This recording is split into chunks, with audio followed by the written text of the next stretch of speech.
Hello, everyone. Today I'd like to talk about the ever-expanding role of the Chief HR Officer.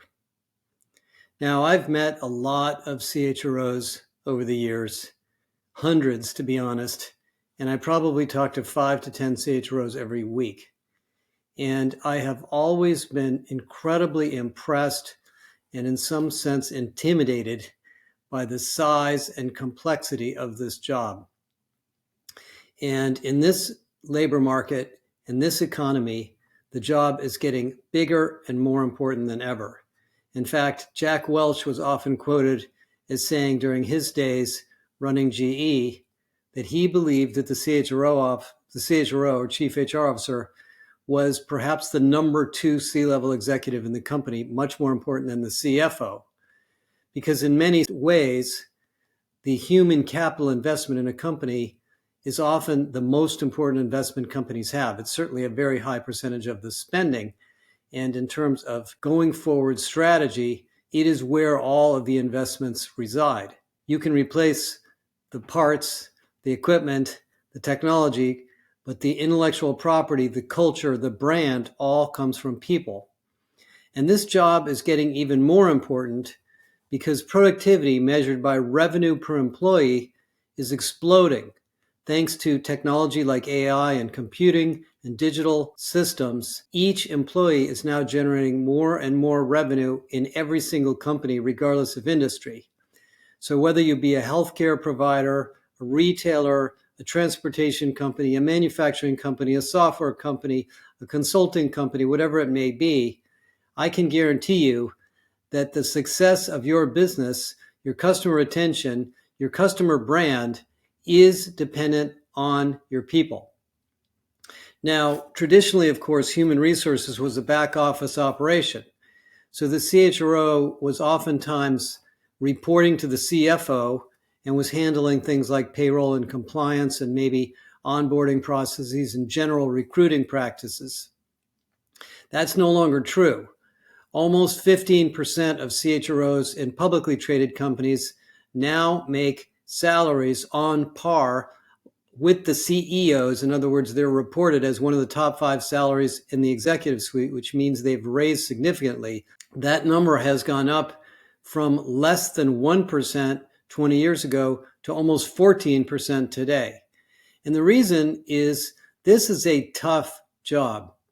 Not only are you dealing with the general HR issues of hiring and managing and paying people, but you have to deal with hybrid work, remote work, this untethering of our relationship between employees and our companies, the need for leadership and leadership model change, mergers and acquisitions, productivity improvement projects, how to deal with performance and set a performance culture, mergers, acquisitions, new products, expansion into global geographies, hiring in a very, very tough labor market, and all sorts of new things like AI, building the skills-based organization, and then, of course, simplifying this massively complex mess we have in HR technology.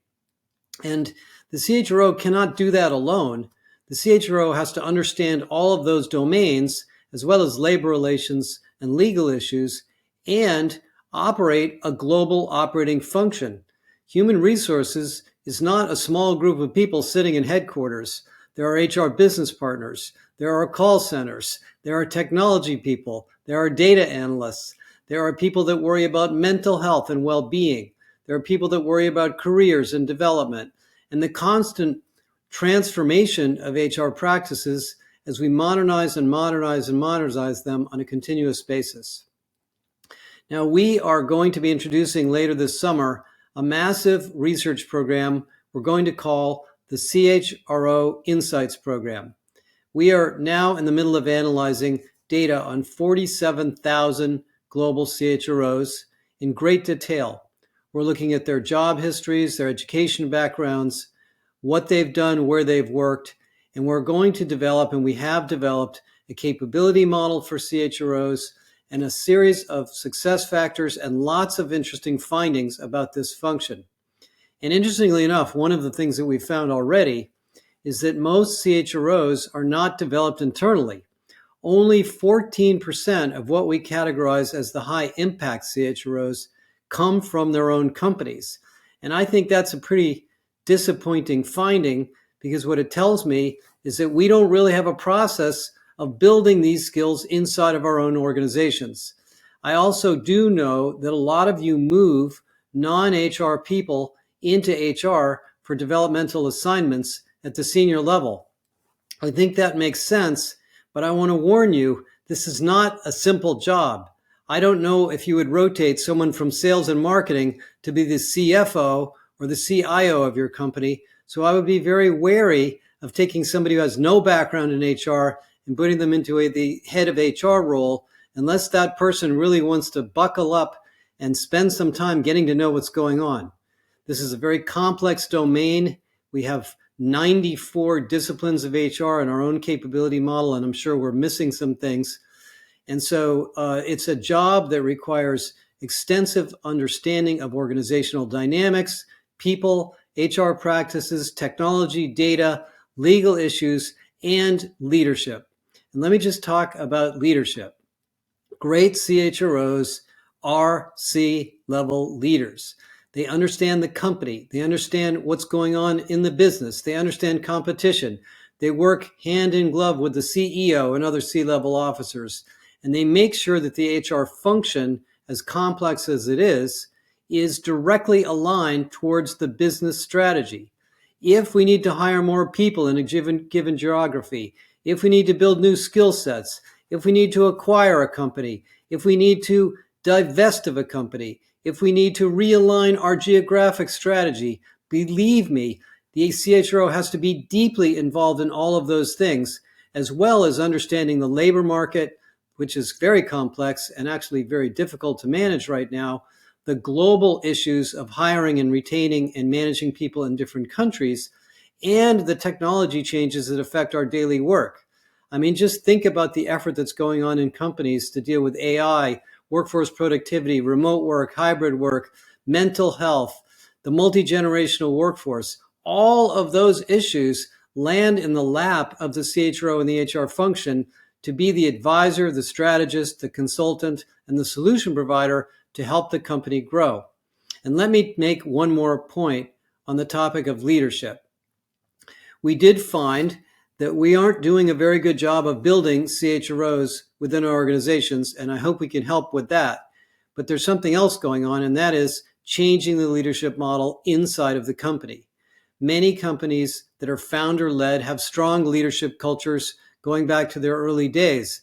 But as they grow and expand and become more complex, the leadership has to change. There's an enormous effort going on in companies to flatten organizations, create more cross-functional teams, and improve what we call the dynamic organization, organizational time to market, cross-functional collaboration, and talent mobility. This has changed the leadership model in organizations. As you'll see from our irresistible leadership research and the work we're doing with Heidrick in Galileo, the new leadership models today have to do with leadership at all levels, leadership everywhere, and leaders at the senior level who the CHRO works with every day, being aware of these human capital issues in a more intimate and important way than ever before. I always used to joke that in the old days, the days of Jack Welch, leadership was about business and financials and market share and products and time to market and customers. And then employees came later. If we hit the numbers, we could take care of the employees. That is no longer true. In today's high-performing companies, and I'm talking about Microsoft and NVIDIA and Apple, some of the most high-valued companies in the world, employees are sacrosanct. The skills, the capabilities, the alignment, the culture, the flexibility, the benefits, the pay are absolutely instrumental to the company's success. So let me just say, as we launch this program over the next couple of months, we celebrate and appreciate, and we are inspired by the CHROs around the world. We celebrated the CHRO of Marriott and the CHRO of Delta Airlines at our conference 3 weeks ago. Two exceptional business leaders who I think you'll read a lot about, who took their companies from the depths of the pandemic into market leadership in their segments only a few years later. And every single one of you who work in HR or work with HR leaders and professionals knows that this role is critical.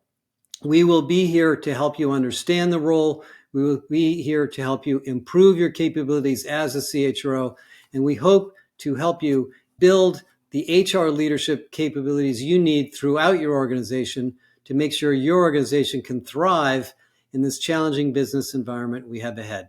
Thank you very much.